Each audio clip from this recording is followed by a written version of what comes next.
हामीले आफ्नो वरिपरि फलफुलहरू फलेको हेर्छौँ है। अनि तपाईँहरूले याद गर्नुभएको होला, कुनै फल छिटो पाक्छ, कुनै फल 1-2 दिन बादमा पाक्छ। कोही हरियै हुन्छ, कोही पाकेर रातो भइसकेको हुन्छ। त्यो प्रकृतिको नियम हो।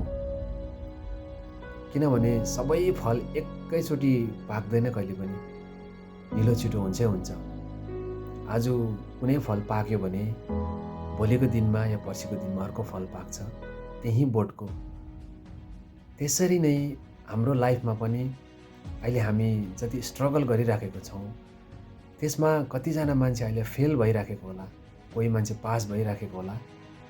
अनि जो मान्छे पास भएको देख्छौँ हामी, उहाँहरूलाई हेरेर हामीले कहिल्यै हरेस खानु हुँदैन, हताश हुनु हुँदैन। किनभने आज उसको समय हो, उसको फल्ने अनि पाक्ने समय हो।